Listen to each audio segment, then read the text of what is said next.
오늘은 2021년 반년의 마지막 날입니다. 또 그리고 반년의 마지막 예배가 공적 예배가 되겠습니다. 참 의미 있고 또 뜻깊은 시간이라고 생각을 합니다. 오늘 이 밤에 우리에게 주시는 하나님 말씀은 시편 105편입니다. 내용은 조금 있다 전부 다 읽을 테니까 걱정하지 마시고 오늘은 4절까지만 먼저 읽었습니다. 오늘 아침에 이제 출근을 해서 시편 105편을 성경 말씀을 정독을 했습니다. 정독하는 이유는 이제 오늘 밤에 설교를 하니까 시편 105편이 무엇을 이야기하고 있고 또 우리에게 무엇을 주시고자 이 글을 썼을까라는 생각하에 당연히 글을 읽었습니다. 하지만 읽고 난 다음에 저는 개인적으로 큰 은혜를 받았고 또 이 시편을 1절부터 45절까지 다 정독을 하면서 저는 저 자신을 돌아보는 시간이 되었습니다. 사실 시편 105편은 이스라엘의 역사를 회고해 주고 있습니다. 그 기간은 믿음의 족장인 아브라함 시대부터 여호수아가 가나안 땅을 정복하고 차지하는 역사를 기록해 주는 내용이에요. 우리가 잘 아는 내용을 다 담고 있습니다.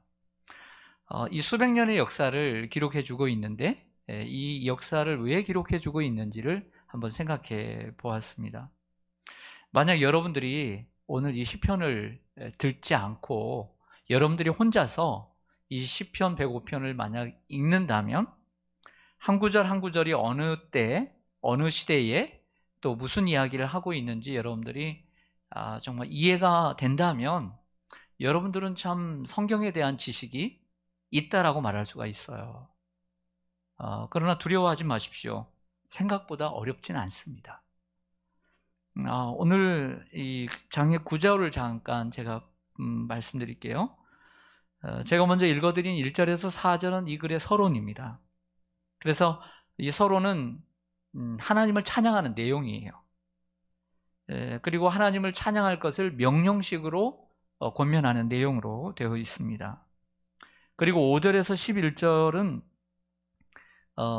다루게 될 아브라함부터 여호수아 시대까지 다루게 될 이스라엘의 그 역사를 하나님의 약속의 관점에서 요약을 하고 있는 두 번째 단락입니다.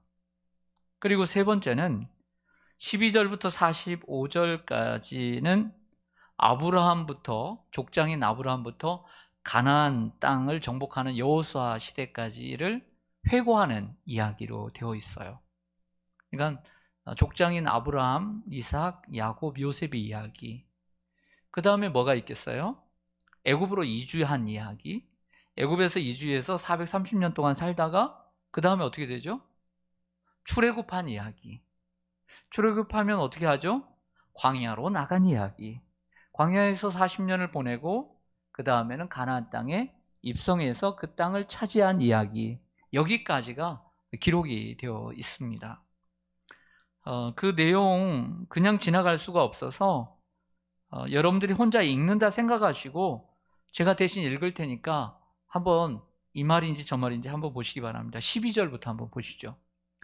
가정에 있는 분들도 성경을 보시고요. 또 이동 중에 계신 분들은 잘 들어보시길 바랍니다.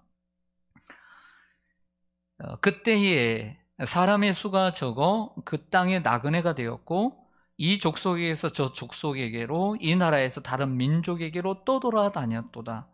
그러나 그는 사람이 그들을 억압하는 것을 용납하지 아니하시고 그들로 말미암아 왕들을 꾸짖어 이르시기를 나의 기름 부은 자를 손대지 말며 나의 선지자를 해하지 말라 하셨도다. 아멘. 여기까지가 아브라함의 이야기예요. 그리고 함께 그의 아들 이삭과 야곱의 이야기예요. 이삭과 야곱의 이야기는 크게 드러나지는 않지만 그 세 사람을 다 포함하고 있는 거죠. 나그네로 살잖아요. 가나안 땅에. 그래서 이 나라 저 나라로 다니죠. 그 다음에 왕들을 꾸짖었다. 이 왕들을 꾸짖은 게 바로 이 애굽의 바로왕을 아브라함이 하나님이 꾸짖고 또 블레셋 왕을 아비멜렉을 꾸짖잖아요. 그러니까 동생 아내를 사라를 아내라고 속였지만 하나님께서 왕들을 꾸짖고요. 그리고 창세기 20장 7절 같은 경우에는 아브라함을 하나님이 뭐라고 부르냐면 나의 선지자라고 불러요. 그래서 15절에 보면 나의 기름 부은 자를 손대지 말며 나의 선지자들을 해하지 말라고 할 때, 기름 부은 자는 우리가 생각할 때 왕이나 선지자나 제사장만으로 생각하는데, 여기에 나의 기름 부은 자는 아브라함과 족장들을 얘기해요. 그리고 아브라함은 창세기 20장 7절에서 말씀하고 있는 것처럼 나의 선지자라. 그래서 아브라함도 선지자라고 명령을 했어요. 그래서 아브라함의 이야기를 하고 있는 거죠. 그 다음에 16절로 가보겠습니다. 그가 또 그 땅에 기근이 들게 하사 그들이 의지하고 있는 양식을 다 끊으셨도다. 그가 한 사람을 앞서 보내셨으며 요셉이 종으로 팔렸도다. 당연히 그 한 사람은 요셉이죠. 먼저 종으로서 형들에게 팔려서 애굽으로 보내잖아요. 그의 발은 착고를 차고 그의 몸은 쇠사슬에 매였으니 노예죠. 그런데 19절에 곧 여호와의 말씀이 응할 때까지라 그의 말씀이 그를 단련하였도다. 네, 그를 13년 동안 단련하시고 30살에 공직에 나갈 수 있는 나이에 총리가 되게 하시잖아요. 그 이야기예요. 20절에 보면 왕이 사람을 보내어 그를 석방하며 뭇 백성의 통치자가 그를 자유롭게 하였도다. 그를 그의 집의 주관자로 삼아 애굽의 주관자로 삼아 그의 모든 소유를 관리하게 하고 그의 뜻대로 모든 신하를 다스리며 그의 지혜로 장로들을 교훈하게 하였도다. 이에 이스라엘이 애굽에 들어가며, 그래서 야곱의 가족들, 자녀들이 70명이 이주하게 되잖아요. 그 얘기를 하고 있죠. 그리고 야곱이 함의 땅의 나그네가 되었도다. 노아의 세 아들이 셈과 함과 야벳이잖아요. 셈과 함과 야벳. 함은 어딜 가냐? 아프리카를 얘기해요. 아프리카에 거주하는 흑인의 조상이에요. 그래서 함의 땅의 나그네가 되었다는 것은 이집트가 바로 아프리카 땅이에요. 그 얘기를 하고 있는 거죠. 24절에 여호와께서 자기의 백성을 크게 번성하게 하사 그의 대적들보다 강하게 하셨으며 430년이 지나서 그들의 백성을 수백만이 되게 하셨고 장정만 60만이 되게 하셨다는 얘기를 하고 있죠. 그래서 바로 이제 출애굽기로 또 올라갑니다. 자, 25절부터는 이제 10가지 재앙입니다. 출애굽이죠. 또 대적들의 마음이 변하게 하여 애굽의 마음이 변하죠. 그의 백성을 미워하게 하시며 그의 종들에게 교활하게 행하게 하셨도다. 그리하여 그는 그의 종 누구와 모세와 그의 택하신 누구를 함께 보내시죠? 아론. 누가 형이죠? 아론이 형이죠. 27절에 그들이 그들의 백성 중에서 여호와의 표적을 보이고 함의 땅에서 징조를 행하였도다. 여호와께서 흑암을 보내사 그곳을 어둡게 하셨으나 그들은 그의 말씀을 지키지 아니하였도다. 또 그들의 물도 변하여 피가 되게 하사 그들의 물고기를 죽이셨도다. 그 땅에 개구리가 많아져서 왕의 궁실에도 있었도다. 여호와께서 말씀하신즉 파리때가 오며 그들의 온 영토에 이가 생겼도다. 비 대신 우박을 내리시며 그들의 땅에 화염을 내리셨도다. 그들의 포도나무와 무화과 나무를 치시며 그들의 지경에 있는 나무를 찍으셨도다. 여호와께서 말씀하시죠. 황충과 수많은 메뚜기가 몰려와 그들의 땅에 있는 모든 채소를 먹으며 그들의 밭에 있는 열매를 먹었도다. 여호와께서 그들의 기력의 시작인 그 땅에 모든 누구를 치셨도다. 네, 여기까지가 뭐죠? 10가지 재앙이죠. 그 마지막 장자의 재앙으로 출애굽하게 된 이스라엘의 역사를 하게 되죠. 이제 어떤 역사죠? 광야의 역사로 넘어가겠죠. 37절입니다. 마침내 그들을 인도하여 은금을 가지고 나오게 하시니 그의 지파 중에 비틀거리는 자가 하나도 없었도다. 이 38절에 그들이 떠날 때 애굽이 기뻐하였으니 그들이 그들을 두려워함이로다. 여호와께서 낮에는 구름을 펴사 덮개를 만드시고 밤에는 불로 밝히셨도다. 네. 그들이 구한즉 메추라기를 가져오시고 또 하늘의 양식이 뭐죠? 만나죠. 만나로 그들을 만족하게 하셨도다. 반석을 여신즉 물이 흘러나와 마른 땅이 강같이 흘렀으니 이는 그의 거룩한, 여기 중요합니다. 다시 여기서 처음으로 돌아가요. 이는 그의 거룩한 말씀과 그의 종 누구를 기억하셨습니다. 아브라함을. 그래서 그의 백성이 즐겁게 나오게 하시며 그의 택한 자는 노래하며 나오게 하시고, 여기까지가 40년입니다. 여호수아로 넘어갈게요. 여러 나라의 땅을 그들에게 주시며 민족들이 수고한 것을 소유로 가지게 하셨으니, 이게 가나안 정복입니다. 그리고 45절은 생략, 결론입니다. 여기는 나중에 결론이니까 결론은 나중에 보겠습니다. 어떠세요? 12절부터 44절까지 이렇게 한 절 한 절 읽다 보면 창세기, 출애굽기, 레위기, 민수기, 신명기, 여호수아까지 쭉 읽어내려오게 되잖아요. 근데 이러한 것들을 아주 시적인 표현으로 아주 잘 정리해 주고 있습니다. 그래서 여러분들도 이 내용을 정독해서 읽다 보면 아마 머리에 쏙쏙 들어오고, 가끔씩 한두 개 정도, 아까 보면 나의 선지자, 기름 부은 자, 이런 부분만 조금 해석하기 어렵지, 오늘 본문은 참 이해하기 쉬운 부분입니다. 그러니까 제가 이것을 정독을 하면서, 오늘 아침 출근해서 정독을 하면서 오늘 저녁에 뭘 설교할까도 생각했지만 저 자신을 돌아보게 되었다고 했잖아요. 뭘 돌아볼까요? 그렇죠. 마침 다음 주일은 맥주감사 주일이죠. 저도 당연히 이스라엘 역사를 돌아본 것처럼 당연히 이 글을 읽으면서 저의 자신의 과거를, 저 자신의 생애를 생각하지 않을 수 없었고, 가까이는 지난 반년 동안의 삶을 돌아보지 않을 수가 없어요. 정말 하나님을 믿는 사람이라면 이 글을 읽고 똑같이 저 같은 생각을 할 수밖에 없을 거라고 생각을 해요. 그래서 너무 감사했어요. 반년을 생각하면서 또 저 자신의 인생을 돌아보면서 돌아볼 수가 밖에 없었다, 이런 생각을 하게 되었습니다. 그러면 이 시편 기자는 왜 아브라함 시대부터 여호수아 시대까지 이 수백 년의 역사를 왜 돌아보고 있는 것일까? 여기에 대한 설교를 오늘 하려고 합니다. 먼저는 이 시인이 얘기하고 있는 것은 이스라엘을 인도하신 바로 그분이 우리 하나님이라는 것을 기억하라고 말씀하고 있는 거예요. 그것이 바로 오늘 본문의 내용입니다. 다시 5절, 6절, 7절로 가겠습니다. 5절, 6절, 7절. 이 본문은 아직 안 읽었잖아요. 그렇죠? 5절부터 보겠습니다. 그의 종 아브라함의 후손, 곧 택하신 야곱의 자손, 너희는 그가 행하신 기적과 그의 또 무엇과 이적과 또 그의 입에 무엇을 기억할지어다, 판단을 기억할지어다. 그런데 그 다음 보면 그는 여호와 우리 하나님이시라. 그의 판단은 온 땅에 있도다. 여러분, 결국에 이스라엘 백성들을 향해서 행하신 기적과 이적과 그의 판단, 이 모든 것들을 그가 행하셨다는 거예요. 정확하게 사람들이 헷갈릴까 봐, 혹이라도 다른 신이라고 말할까 봐. 세상에 어떤 신학자는요, 이슬람이 믿는 알라의 신과 기독교가 믿는 하나님, 야훼가 같은 하나님이라고 주장했어요. 한국의 어떤 신학자가. 사람들이 이렇게 정확하게 얘기하지 않으면 하나님이 그냥 그 하나님이라고 생각할 수 있는 거죠. 옛날에 우리 어르신들 보면 제대로 믿음이 없을 때 무조건 저 하늘에 신이 있다고 생각하고 구했습니다.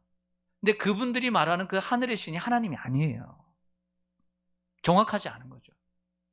그래서 오늘 정확하게 얘기해 주잖아요. 그는 여호와 우리 하나님이시라. 이렇게 말씀하고 있는 것을 보았습니다. 여기서 3인칭 대명사 그가 나옵니다. 그가 바로 여호와 하나님이십니다. 그라는 이 3인칭 대명사가 오늘 시편 105편에 20편 이상이나 나와요. 20번 이상이나 나옵니다. 다 하나님 여호와를 가리키는 거죠. 결국 뭐냐면 이스라엘의 역사를 주관하시고 그 가운데 세워주신 하나님의 사람들을 인도하신 분이 바로 하나님이다. 오늘 그 얘기하려고 하는 거 아닐까요? 그리고 후반부로 가면 그라고 하는 인칭 대명사를 가끔씩 여호와라는 정확한 이름을 쓰게 됩니다. 24절로 한번 가볼게요. 제가 눈으로만 따라오십시오. 그라는 표현을 쓰다가 후반부로 가면 24절에 보면 여호와께서 자기의 백성을 크게 번성하게 하사, 여호와께서, 28절로 갈게요. 여호와께서 흑암을 보내사 그곳을 어둡게 하셨고. 31절로 갈게요. 여호와께서 말씀하신즉 파리때가 오며. 34절로 갈게요. 여호와께서 말씀하신즉. 36절로 갈게요. 또 여호와께서 그들의 기력이 시작인 그 땅의 모든 장자를 치셨고요. 39절로 갈게요. 여호와께서 낮에는 구름을 펴사 덮개를 삼으시고. 아멘. 어때요? 앞부분에서는 한번 그가 여호와 하나님이라고 하면서 그라는 인칭대명사를 계속 사용했어요. 그러나 후반부에 가서는 잊을만 하면 누가 그 일을 행하느냐? 여호와께서 행하셨다. 이렇게 반복하고 있다는 거죠. 우리가 이걸 잊지 말아야 돼요. 제가 오늘 어떤 목사님이 가끔씩 이제 카톡으로 글을 보내주시는 분들이 계세요. 네, 오늘 말씀과 연계가 있어서 제가 인용을 좀 합니다. 그분이 보내주신 글은 이런 글이었습니다. 망각과 기억은 하나님의 선물이다. 그러니까 잊어버리는 것과 기억 모두 하나님의 선물이라는 거예요. 망각도 하나님의 선물이고 기억도 하나님의 선물이라고 했습니다. 여러분, 잊을 수 있다는 것, 하나님께서 우리에게 주신 놀라운 선물입니다. 하나님께서 우리의 죄를 기억하지 아니하신다고 했으니 망각은 하나님을 닮은 부분이라고 할 수 있는 거죠. 여러분들, 쓴뿌리, 원망, 원한, 분노, 상처 등은 우리가 잊어야 할 것을 잊지 못해서 생기는 결과라고 볼 수가 있어요. 그거 잊어야 되는데 잊지를 못하는 거예요.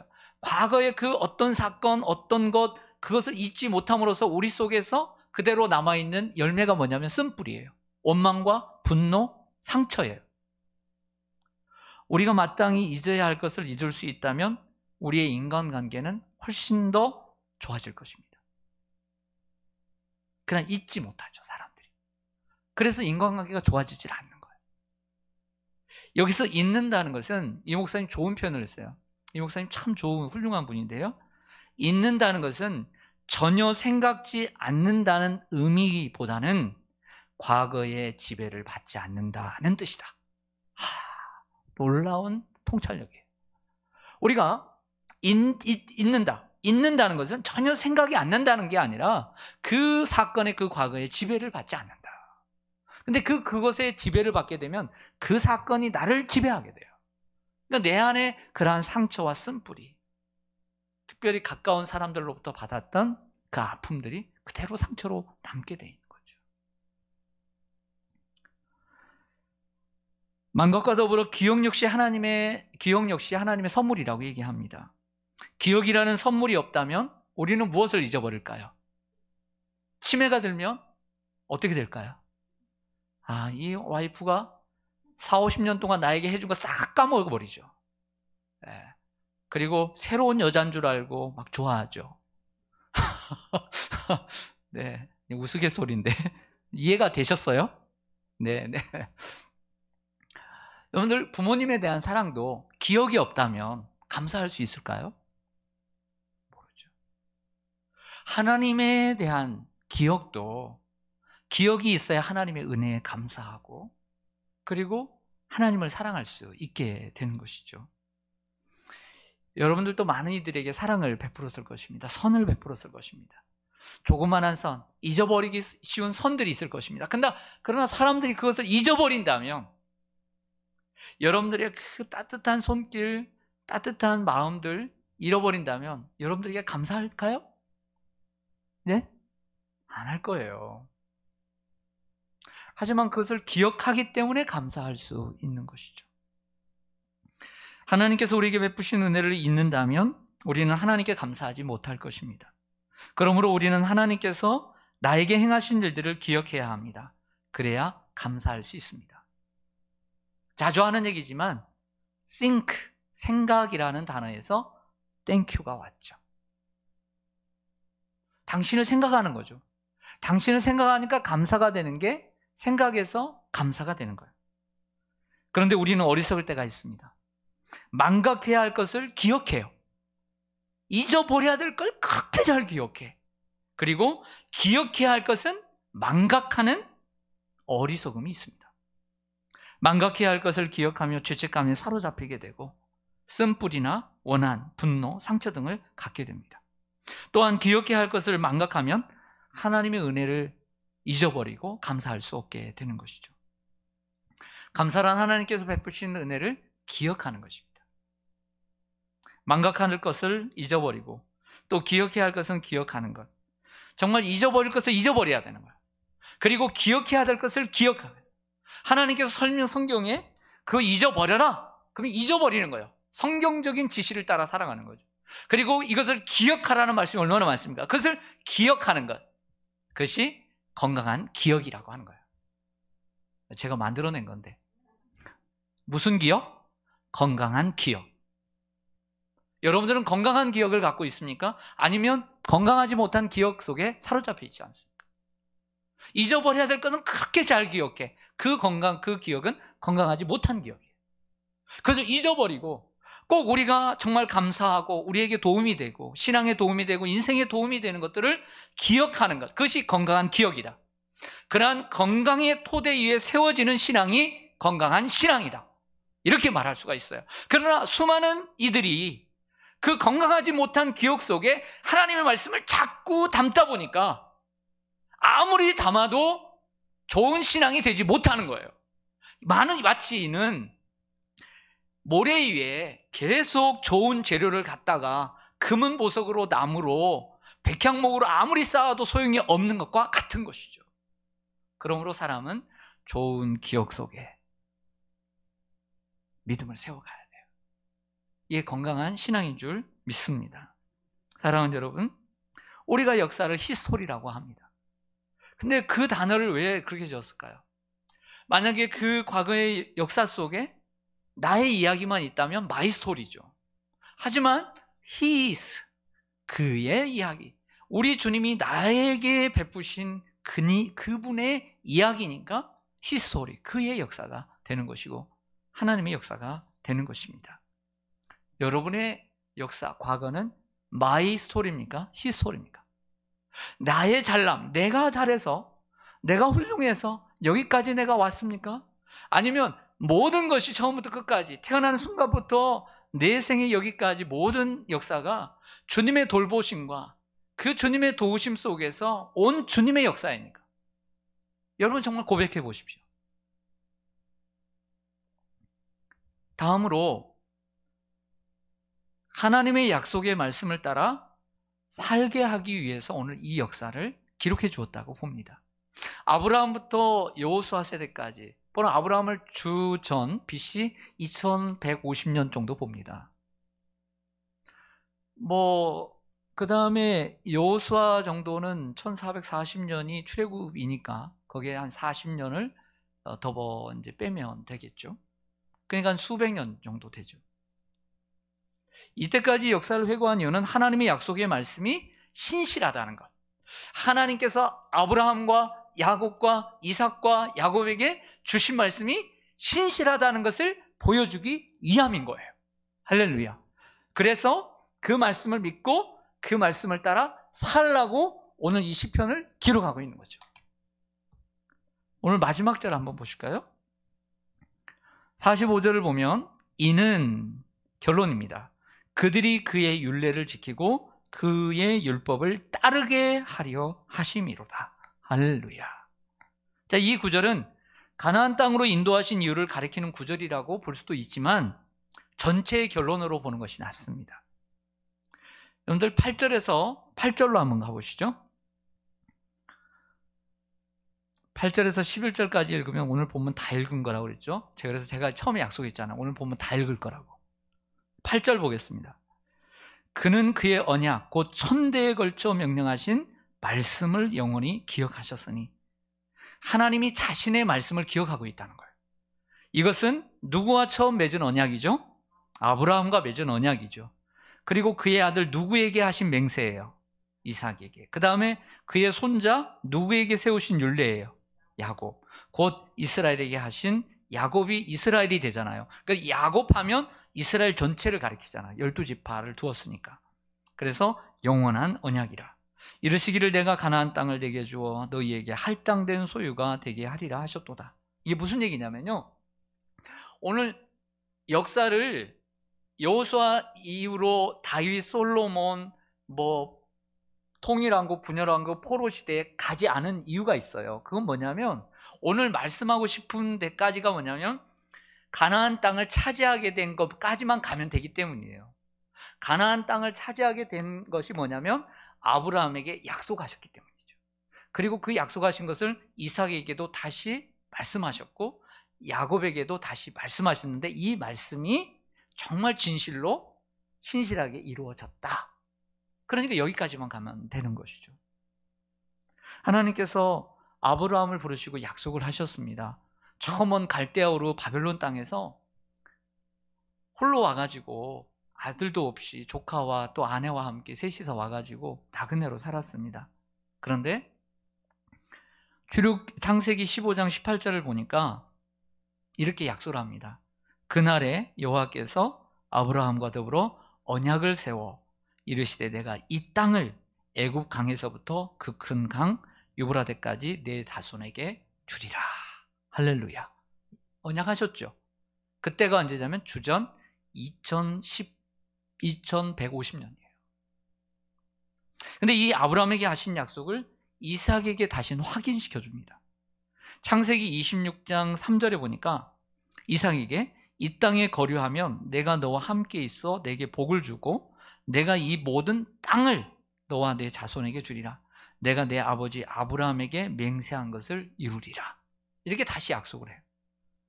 그리고 야곱에게도 다시 확인을 시켜줍니다.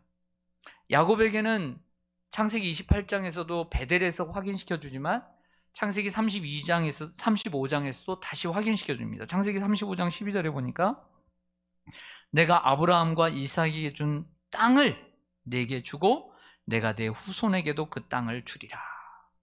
아멘.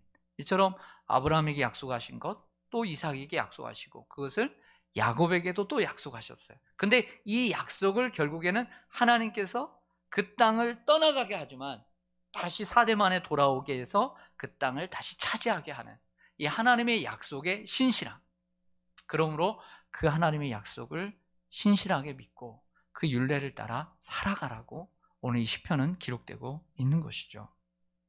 사랑하는 성도 여러분, 하나님은 아브라함에게 하신 약속을 지켜가십니다. 그리고 그의 아들 이삭을 통해 확인시켜 주고요, 야곱을 통해서도 다시 재확인시켜 주십니다. 그리고 그 일을 성취하시기 위해서 한 사람을 앞서 보내시죠. 요셉입니다. 하나님은 어떻게 일하시냐면요, 하나님은 먼저 말씀하심으로써 일하십니다. 그리고 그 말씀을 마음에 담고 준행하는 자를 통해서 하나님이 성취해 가시는 것이죠. 그러므로 우리가 하나님의 말씀을 듣는 것이 참 중요해요. 하나님의 말씀을 듣는 것이 중요합니다. 하나님의 사람들은 하나님의 말씀을 들으려고 노력을 했어요. 말씀을 들음으로써 우리는 하나님의 약속을 받게 됩니다. 그리고 그 말씀을 받고 믿음으로 살아가는 것이 그리스도인의 삶이라고 할 수 있습니다. 여러분에게 한번 질문합니다.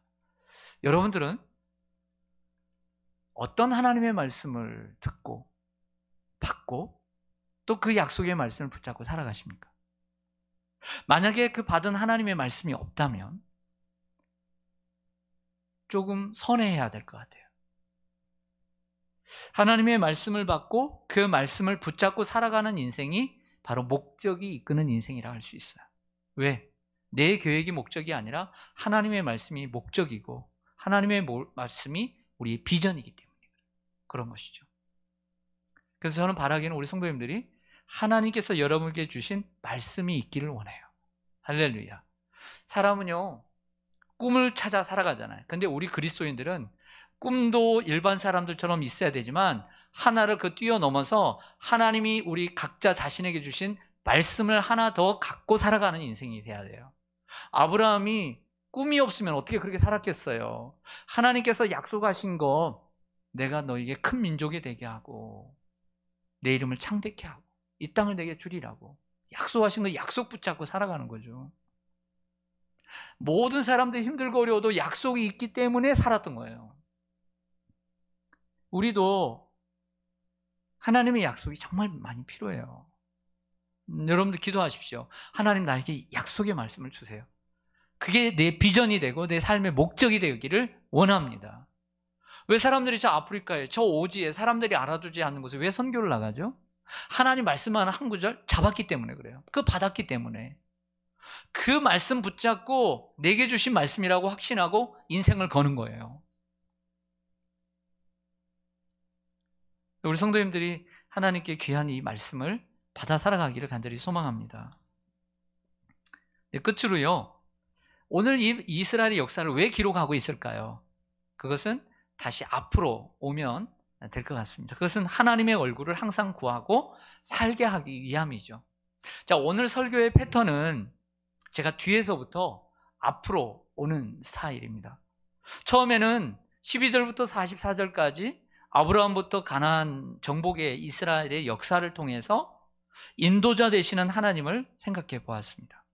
다음에는 5절에서 11절까지를 통해 하나님의 말씀, 하나님의 약속의 신실하심을 보여주고 그 말씀을 따라 살라고 오늘 말씀하고 있다는 거죠.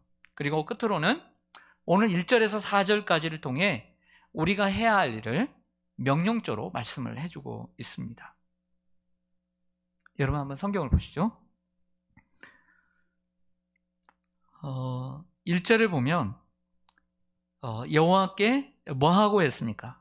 예, 감사입니다. 우리가 기억해야 될 것, 감사해야 돼, 감사. 감사는 뭐죠? 하나님께서 나에게 행하신 기적과 이적과 하나님의 그 판단을 기억하고 보답하는 거예요.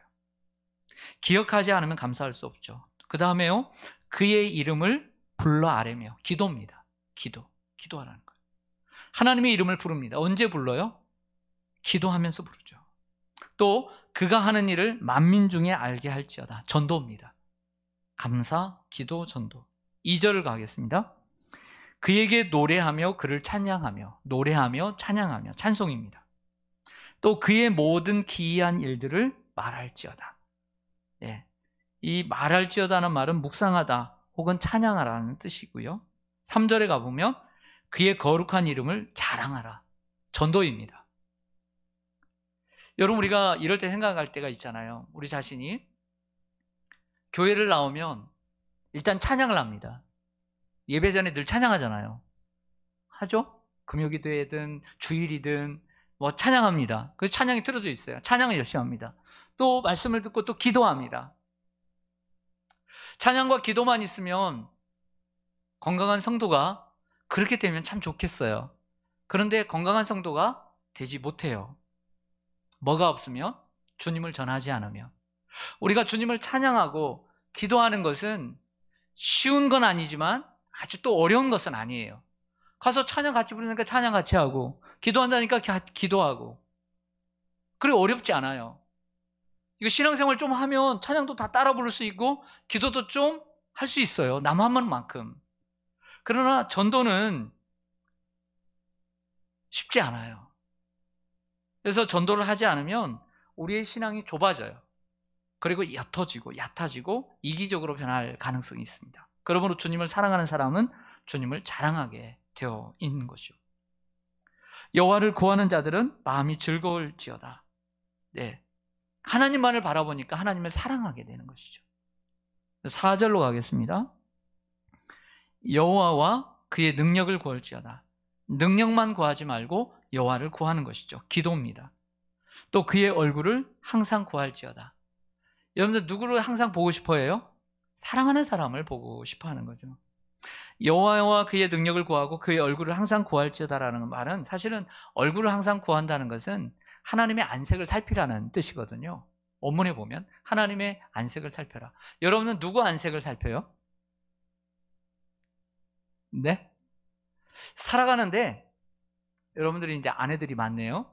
여자분들이 많은데 남편 안색을 살피지도 않는다. 남편 관심 없는 거예요. 니는 니대로 알아서 해. 네가 먹고 네가 알아서 해. 이 얘기예요. 난 당신 별로 관심 없다 이거죠. 또 남편이 아내의 얼굴을 살피지 않는 것은 관심이 없어서 그런 거예요. 얼굴을 구한다는 것은, 안색을 살핀다는 것은 나 당신에게 관심이 있다. 오늘 좀 어때? 오늘 얼굴이 참 기분이 좋은 것 같네? 조금 수심이 있으면 오늘 무슨 일이 있었어? 그게 얼굴을 구하는 거예요. 안색을 살피는 거죠. 요즘 꽤 찔리시는 것 같아요. 좀 몇 분이서. 조금 지금 그 얘기를 하니까. 네, 맞는 것 같아요? 안 맞는 것 같아요? 제 말이. 조금 맞는 것 같죠? 네. 우리가 하나님의 얼굴을 구한다는 것은 하나님의 얼굴을 구하는 것이기도 하지만 하나님의 안색을 살필 필요가 있는 거죠. 관심이 있다는 거예요.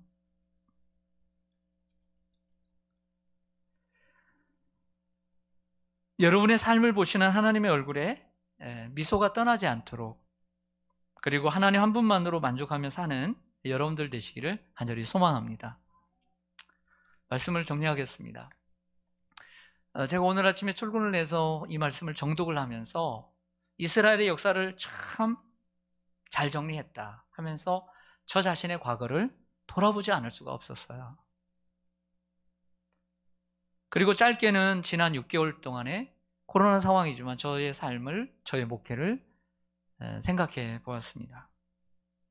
사랑하는 성도 여러분, 망각해야 할 것을 기억하고 계시지 않습니까? 그래서 쓴뿌리나 원한, 분노, 상처로 여러분의 마음이 얼룩져 있지는 않습니까? 그리고 그 위에 열심히 신앙을 세워가지는 않습니까? 그래서 그 신앙이 건강해졌습니까? 또한 기억해야 할 것을 망각하고 있지는 않습니까? 하나님께서 여러분들에게 행하신 놀라운 기적이라고 얘기합니다. 이적이라고 얘기하고 섭리를 얘기합니다. 하나님께서 다 이게 대단한 기적? 여러분, 어떤 분이 얘기한 것처럼 다치고 나서야 내가 내 손으로 먹을 수 있다는 것, 내 발로 걸을 수 있다는 것, 내 발로 걸어서 화장실에 갈 수 있다는 것, 세수할 수 있다는 것, 펜을 잡을 수 있다는 것, 이게 기적이라고 얘기했습니다. 우리가 살아온 삶을 돌아보면 그 자체가 기적이죠. 뭘 더 그렇게 크는 걸 바라겠습니까? 저는 삶을 돌아보았습니다. 저 인생을 돌아보았고 또 목회를 돌아보았고 저희 가정사도 돌아보았습니다. 하나님의 은혜가 아닌 것이 없었습니다. 사랑하는 성도님들도 정말 하나님께서 베푸신 은혜를 오늘 말씀을 통해서 또 오늘 반년을 마치고 새로운 반년을 시작하고 또 맥주감사주의를 준비하면서 한번 돌아보시면 어떨까요?